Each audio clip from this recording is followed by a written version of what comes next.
Mes impressions, elles sont assez bonnes. Comme vous le voyez, c'est tôt le matin à Dogleta. Donc les gens sortent en petit moment, mais on a confiance. Le quartier à Dogleta, c'est un quartier qui a l'habitude de voter massivement.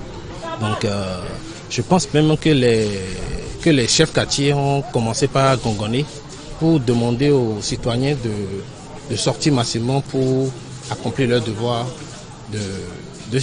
leur devoir civique. Au matériel, comme vous avez pu remarquer, le matériel est arrivé à la bonne heure. Ils ont commencé très tôt, à 7 heures déjà, les gens d'Adogleta ont déjà commencé par voter. Il n'y a que dans un bureau de vote qui est juste en face de moi que le coordonnateur de mon parti m'a fait part de quelques irrégularités. Et en tant que candidat, je vais vite relayer l'information au plus haut niveau, saisir rapidement un huissier pour qu'il puisse faire le constat ici. Ce que j'ai à dire à mes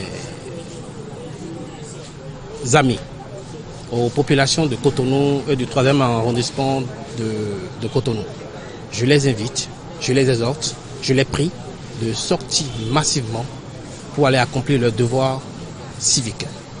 C'est pour le développement du Bénin.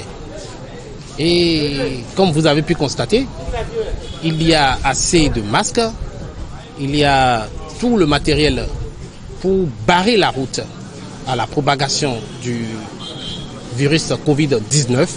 Je tiens également à remercier le gouvernement de Patrice Talon pour avoir donné les moyens nécessaires à la Sénat et surtout aux coordonnateurs de la Sénat en particulier, afin que tout puisse se dérouler dans de très bonnes conditions. Les impressions de ce candidat montrent l'effectivité des élections sur toute l'étendue du territoire national, conformément au calendrier de la Commission électorale nationale, la Sénat.